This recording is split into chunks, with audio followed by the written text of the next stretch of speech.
몇 년 전의 일인데요. 안녕들 하십니까? 라는 제목으로 시작하는 글이 많은 사람들에게 화제가 된 적이 있었습니다. 물론 사회적인 문제에 대해서 이제 자신의 생각을 적은 대학생의 글이었는데요. 내용도 내용이지만 많은 사람들의 이 눈길이 이 글에 머물렀던 이유는 그가 던진 단 한마디의 질문 때문이었습니다. 안녕들 하십니까? 안녕들 하십니까? 모든 사람이 다 다른 환경에서 또 다 다른 생각을 가지고 다 다른 상황 속에 살아갑니다. 하고 싶은 이야기도 다르고 관심도 다르지요. 그런데 모든 사람들이 공통적으로 느끼는 생각이 내가 안녕하지 못하다 하는 그런 거죠. 안녕하지 못하다. 그래서 그저 안녕하냐라는 그 물음에 많은 사람들이 걸음을 멈추고 생각하게 만들었던 것이죠.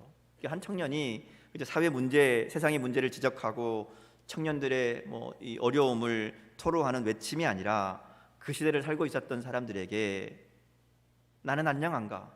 나는 정말 행복한 삶을 살고 있는가? 하는 질문을 던졌기 때문에 이 글 하나가 많은 사람들에게 읽혀지고 또 많은 사람들이 그 질문을 가지고 이야기하는 그런 일이 있었습니다.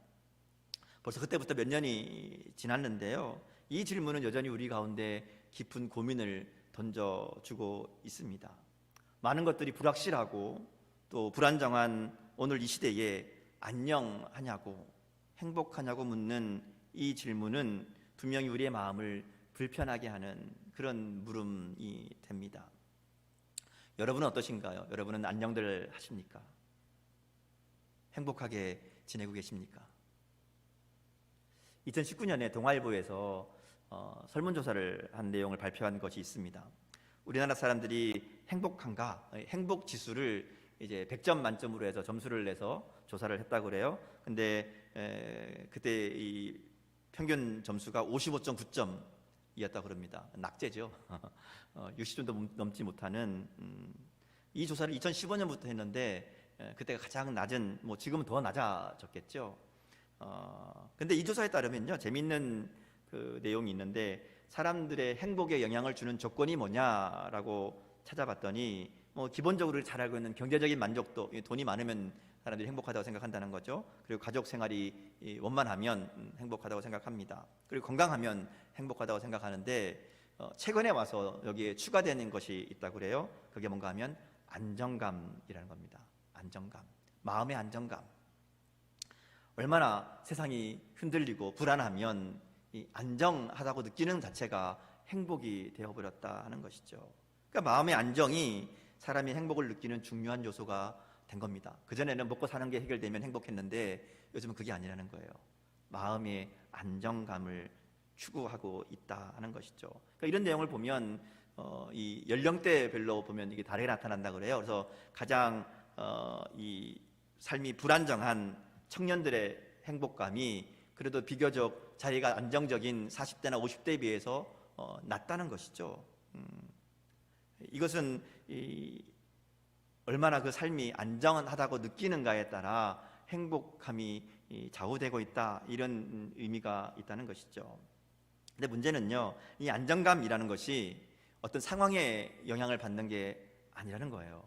상황이 좋아지고 나빠지고에 따라 안정감이 물론 흔들리기도 하지만 더 중요한 문제는 마음의 변화에 영향을 받는다는 것이죠. 마음이 어떠한가에 따라서 이 안정감이 왔다 갔다 하고요, 또 그러면서 행복감도 따라서 움직인다 하는 것이죠. 그래서 마지막 이 조사의 마지막 내용을 보면 이 심리적 안정감을 좀 이렇게 회복하려는, 높이려는 방법으로 제시하는 게 뭔가 하면 스마트폰 줄이는 거예요. 스마트폰 좀 덜 보는 게 마음의 안정감을 준다. 또 밝게 자주 웃는 것, 사랑을 표현하는 것, 그리고 얼굴 표정을 좀 밝게 바꾸는 것, 이런 것들을 이야기합니다. 여가 시간을 가지고 취미 활동을 하고 이런 것들이 마음의 안정감을 주는데 도움이 된다. 그리고 이런 변화가 실제적으로 행복 지수를 높이는 결과가 있다. 이런 이야기를 합니다. 그러니까 많은 사람들이 행복을 원하고 또 그 행복은 마음의 안정감, 편안함과 관련되어 있다고 할 수 있지요. 반대로 많은 사람들이 행복하다고 느끼지 못하고 불행하다고 생각하고 평안하지 못한 삶을 사는 이유는 그 마음 가운데 안정감이 없기 때문이라는 겁니다. 불안하고 불안정한 삶과 세상이 그 마음까지 흔들어서 그 마음이 두려움과 염려로 가득 찬 마음으로 살아가기 때문에 행복하지 못한 것은 아닌가 하는 것이죠. 문제는 하나님을 믿는 우리들의 마음도 이 흔들리는 세상에 따라서 같이 흔들리고 있는 것은 아닌가 하는 것이죠.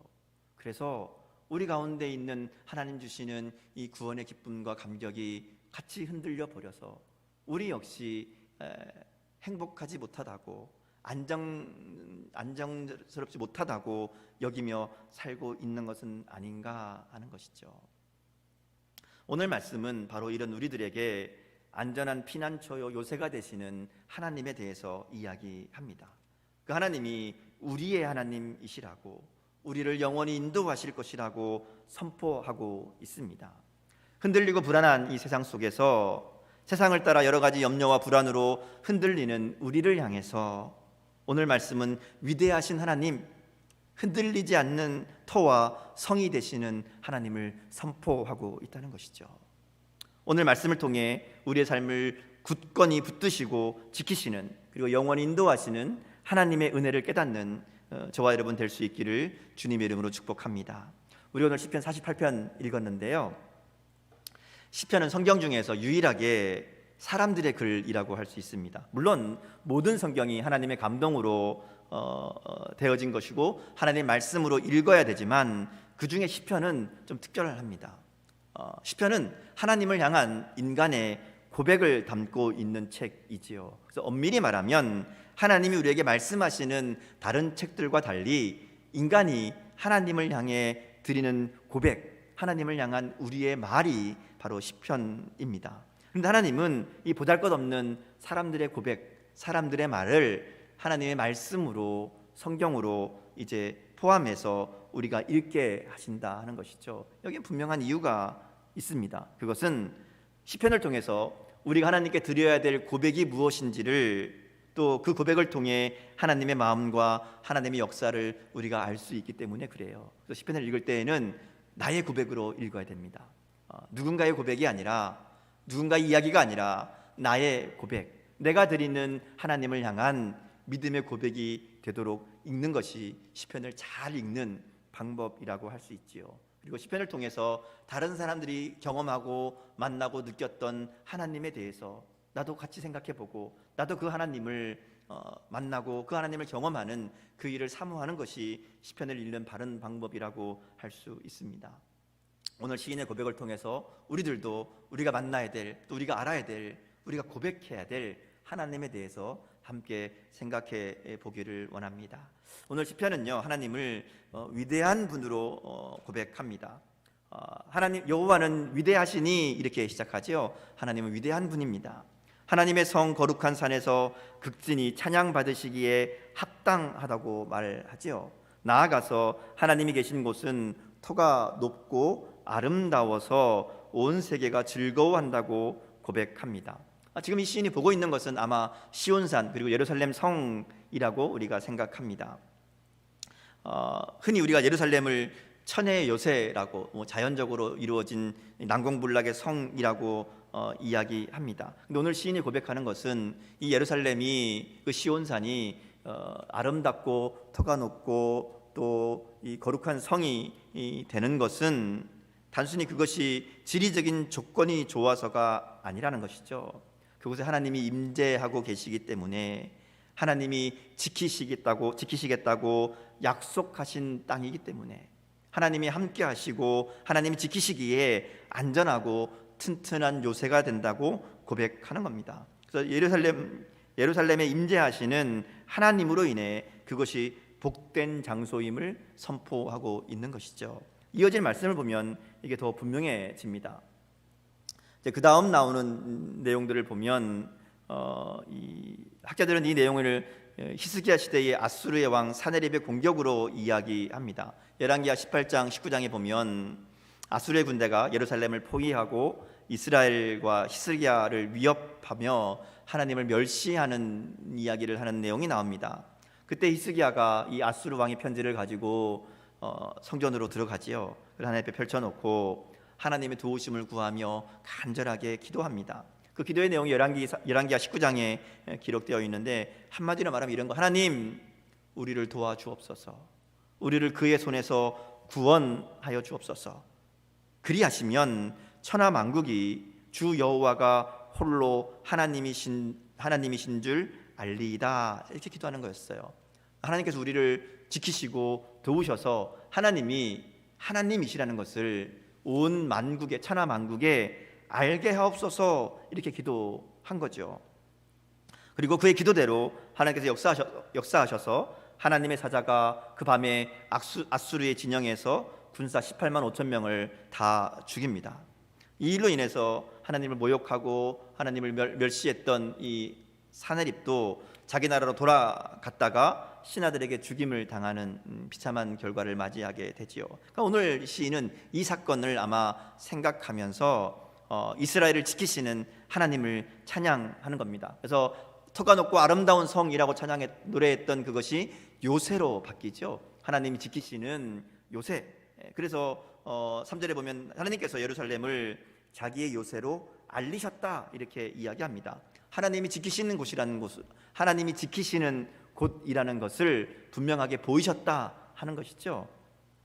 그래서 4절 5절에 보면 왕들이 모여서 함께 지나갔다고 말합니다. 그러니까 말하자면 다른 이방 나라들이 예루살렘을 치러 왔다가 하나님의 역사를 듣고 다 도망갔다는 얘기예요. 이어지는 6절 7절을 보면 그들이 두려움과 놀람으로 이 도망가는 것을 이야기하면서 해산하는 여인의 고통, 그리고 바다에서 배가 파산하는 것으로 표현합니다. 그 두려움이 얼마나 컸으면 해산하는 고통 같다고 표현하고요, 배가 바다에서 부서져 파산하듯이 하나님 앞에서는 그 어떤 것도, 그 아무것도 할 수 없는 그들의 모습을 표현하는 것으로 우리가 볼 수 있습니다.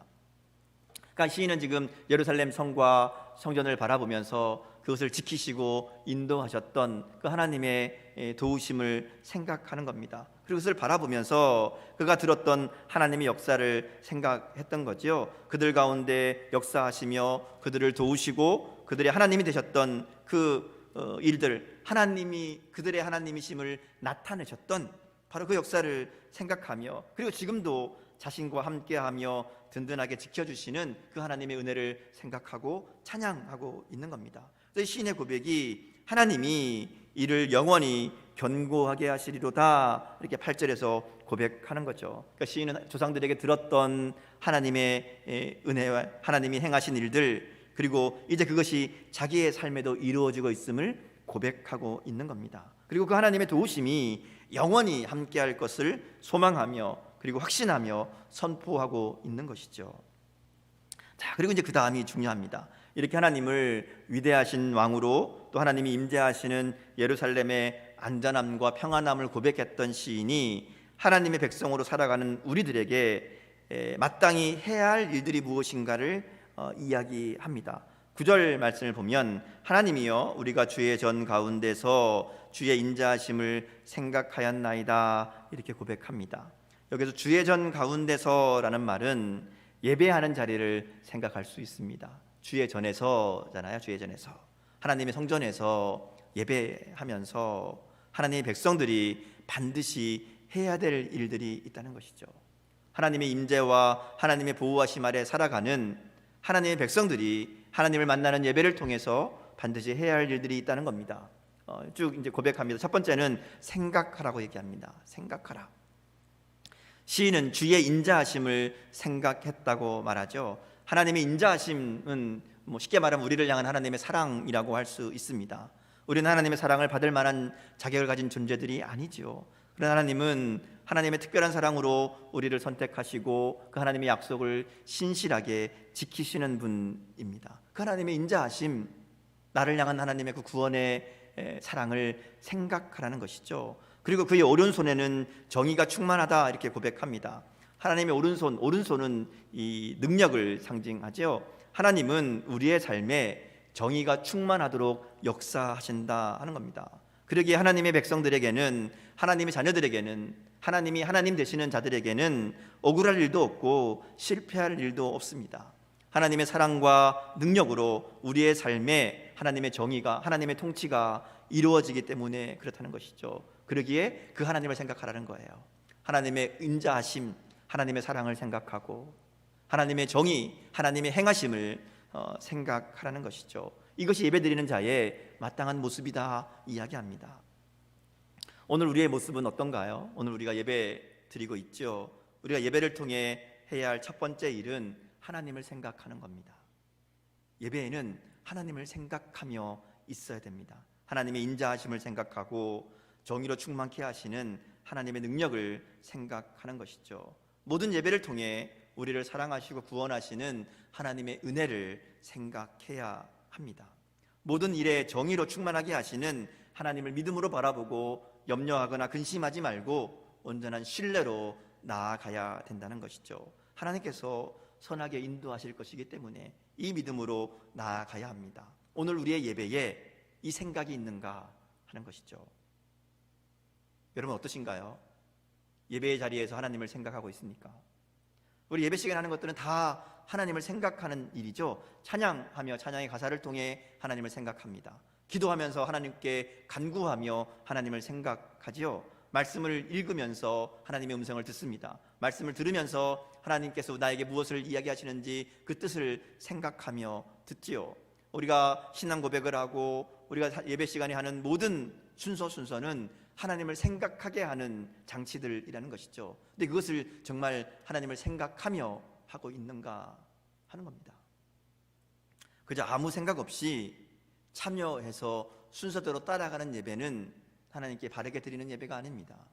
예배 가운데 모든 순서에는 생각이 있어야 됩니다.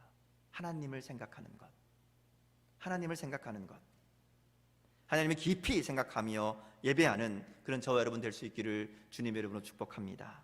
두 번째는 기뻐하고 즐거워하라고 말씀하죠. 주의 심판으로 말미암아 기뻐하고 즐거워하라 이렇게 이야기합니다.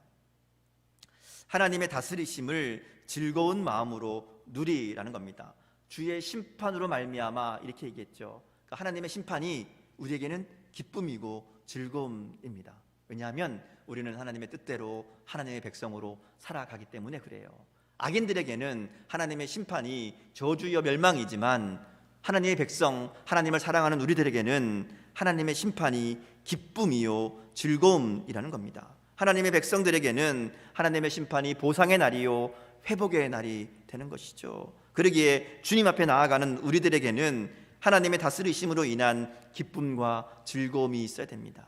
오늘도 하나님 내 삶을 다스리시고 내 삶 가운데 역사하시기에 내 삶을 통해 하나님의 뜻을 이루시며 우리에게 가장 좋은 것으로 베푸실 것이기에 그 하나님을 바라보며 그 하나님을 기대하며 우리의 삶 속에 하나님의 다스리심이 이루어짐을 바라보며 기쁨과 즐거움으로 하나님을 찬양하는 그런 예배가 되어야 된다 하는 겁니다. 어떠신가요? 오늘 여러분 마음속에 하나님의 일하심으로 인한 기쁨과 즐거움이 있습니까? 오늘도 내 삶 속에 하나님이 다스리실 것을 기대하며 소망 가운데 기쁨과 즐거움으로 하나님을 찬양하고 있습니까? 우리가 우리의 믿음을, 우리의 예배를 돌아봐야 됩니다. 그래서 오늘 시인은 우리들에게 자세히 살펴보라고 얘기하는 거예요. 왜냐하면 이게 쉽지 않거든요. 잊어버립니다. 하나님의 인자하심, 하나님의 은혜를 잊어버립니다. 하나님의 정의롭게 행하시는 손길을 믿지 못합니다. 이 땅에 흔들리는 불확실한 삶 속에서 하나님이 나를 지키시고 나의 요새가 되시고 나와 함께 하신다는 이 사실이 실감나지 않을 때가 훨씬 더 많다는 거죠. 그래서 불안해하고 염려하고 그래서 예배에 기쁨이 없고 즐거움이 없고 그래서 예배 가운데 하나님을 온전히 생각하지 못하는 우리 연약함이 있다는 것이죠. 그래서 오늘 시인이 이야기합니다. 뭐라 그래요? 자세히 살펴봐라. 자세히 살펴봐라 이야기합니다. 그 망대를 세워보라고, 그 성벽을 자세히 보고 그의 궁전을 살피라고 말씀합니다. 오늘 우리의 삶 속에 함께 하시며 인도하시는 하나님의 일하심을 자세히 살펴보라는 겁니다. 하나님의 인자하심, 하나님의 일하심은 우리가 자세히 살피지 않으면 흘려버리기 쉽습니다. 그래서 오늘 시인은 하나님의 전에서 깊이 생각하고 자세히 살피라고 이야기합니다. 이렇게 함으로 하나님을 더 깊이 알게 되고 하나님을 찬양할 이유들이 더 많아지는 것이죠. 우리가 자세히 살펴보아야 될 것들, 우리가 직접 당장 우리 앞에 예루살렘 성전이 있는 건 아니잖아요. 시인의 말처럼 성전 여기저기를 살펴볼 수 있는 건 아닙니다. 그러기에 오늘 우리는 우리의 삶 속에 살펴야 될 게 있습니다. 하나님의 말씀이지요. 하나님이 우리에게 주신 약속들을 자세히 살피며 확인해야 됩니다. 우리가 매일매일 말씀을 읽고 묵상하고 기도하고 큐티하는 이유가 여기 있죠. 우리에게 주시는 하나님의 약속, 하나님의 말씀을 매일매일 자세히 살피는 겁니다. 하나님 오늘 나에게 무엇을 약속하시는지, 하나님 오늘 나에게 무엇을 이야기하시는지 살펴야 됩니다. 그리고 우리의 삶 속에 하나님이 어떻게 일하시는지, 어떻게 행하시는지 자세히 봐야죠. 보지 않으면 보이지 않습니다. 말씀을 자세히 살핌으로 하나님을 더 잘 알게 되고 하나님을 더 깊이 신뢰하게 됩니다. 우리의 삶 속에 일어나는 모든 일들 속에 하나님이 어떻게 일하시는지 우리가 눈을 뜨고 지켜봐야죠. 하나님 어떻게 일하실까? 하나님 어떻게 역사하실까? 하나님 어떻게 오늘 나의 삶 속에 하나님의 하나님 되심을 보이실까? 우리가 자세히 살필 때 하나님의 일하심을 보게 될 줄 믿습니다. 그러기에 우리가 늘 자세히 살피며 하나님의 말씀을 통해, 그리고 하나님의 일하심을 통해 기뻐하며 즐거워하는 그런 저와 여러분 삶이 될 수 있기를 주님의 이름으로 축복합니다. 마지막 세 번째는요, 이것을 후대에 전하라 이렇게 얘기합니다. 후대에 전하라.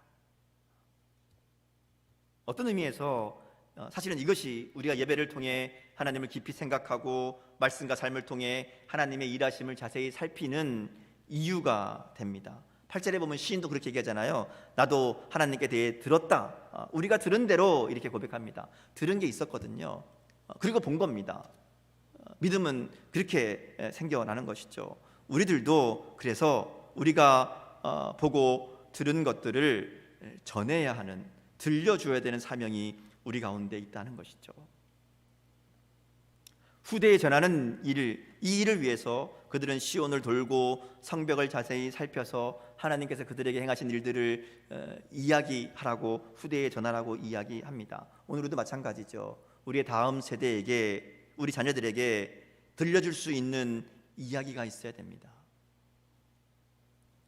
근데 들은 게 있어야, 본 것이 있어야 말하지 않겠습니까? 믿음의 부모들이 자녀들에게 해줄 수 있는 가장 귀한 것은 자신이 들은, 그리고 자신이 생각하고 자세히 살펴본 하나님을 이야기해 주는 겁니다. 하나님의 약속이 자신의 삶에 어떻게 이루어졌는지, 하나님이 자신의 삶 속에 어떻게 함께 하시며 역사하셨는지를 전해야 됩니다. 그래서 보고 들은 게 있어야 된다는 것이죠. 그래서 하나님을 깊이 생각하며 예배하고 하나님의 말씀을 통해 자세히 살펴보아야 됩니다. 그리고 그것을 우리의 자녀들에게 전해 주어야 한다는 것이죠. 그들도 하나님에 대해 듣고 그들의 삶 속에 하나님을 예배하고 하나님의 말씀을 통해 그들이 하나님을 만나고 하나님을 알고 하나님을 신뢰할 수 있도록 우리가 먼저 전하는 이 일들을 감당해야 된다 하는 겁니다. 그래서 마지막 14절을 보면 우리가 분명히 전해야 될 것이 무엇인지를 말씀합니다. 우리 14절 말씀 같이 한번 읽어볼까요? 같이 읽겠습니다. 자, 시작. 이 하나님은 영원히 우리 하나님이시니 그가 우리를 죽을 때까지 인도하시리로다. 아멘. 우리가 전해야 될 말은 바로 이겁니다. 이 하나님, 위대하신 왕, 그분이 우리의 하나님이시다. 그분이 우리를 돌보시고 인도하신다. 하나님은 영원히 우리의 하나님이 되신다. 이 고백입니다.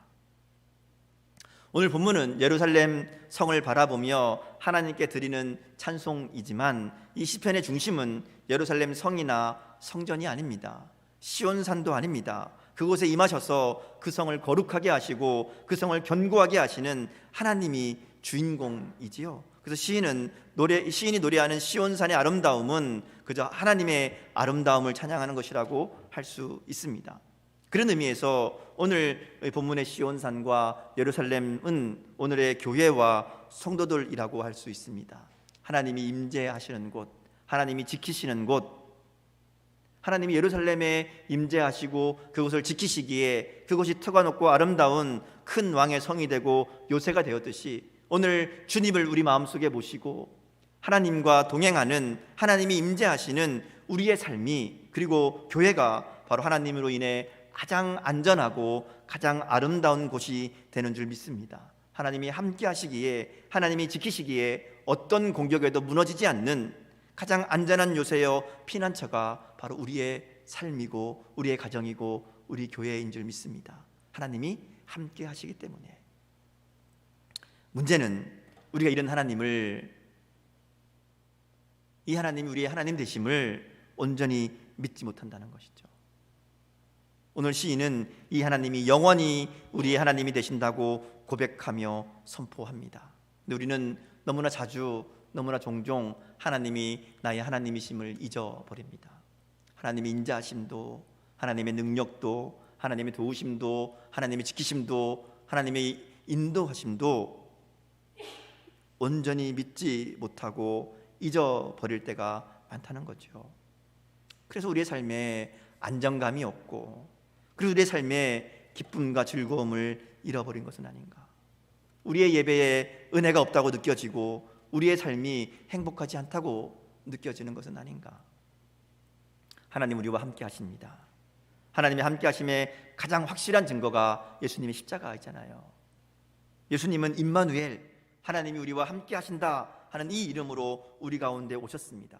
그리고 우리에게 세상 끝날까지 내가 너희와 항상 함께 있을 것이다 약속해 주셨습니다. 그러므로 오늘 우리 안에 우리 주님이 함께 계신 줄 믿습니다.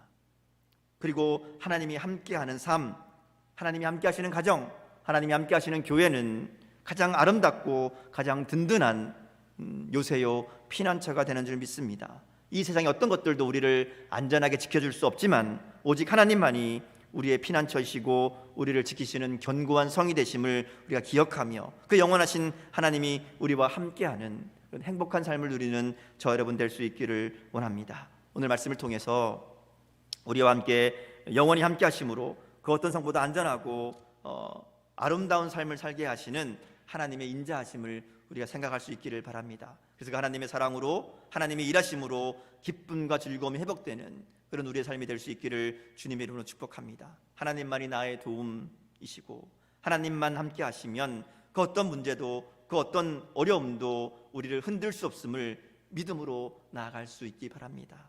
오늘 우리에게 필요한 믿음이 바로 이 믿음이잖아요. 하나님이 나와 함께 하신다. 그리고 우리가 예배를 통해서 또 하나님의 임재를, 또 하나님이 함께 하심을 깊이 경험할 수 있기를 원합니다. 예배를 통해 하나님을 깊이 생각하고 예배 자리를 사모하며 예배를 통해서 하나님을 알아가고 그 구원의 은혜 날마다 생각하며 감사와 감격으로 기쁨으로 하나님께 예배하는 그런 저와 여러분 될 수 있기를 원합니다. 우리의 예배가 이 감사와 감격으로 나가야, 하나님을 깊이 생각하는 예배가 되어야, 그래야 하나님의 은혜를 우리가 경험할 수 있잖아요. 말씀을 통해 하나님의 약속과 하나님의 일하심을 자세히 살피며 깨닫게 되기를 원합니다. 매일매일 말씀을 보는 것이 그저 의무로, 그저 책임감으로 하는 것이 아니라 나와 함께 하시는 그 하나님을 발견하는 기쁨으로, 나의 삶 가운데 역사하시는 하나님을 바라보는 그 즐거움으로 그 자리에 나아갈 수 있기를 축복합니다. 그래서 우리 이 하나님이 나의 하나님 되심을 우리 후손들에게, 그리고 우리 이웃들에게 담대하게 전하며 살아가는 저 여러분 될 수 있기를 주님의 이름으로 축복합니다. 함께 기도하겠습니다. 사랑의 하나님, 오늘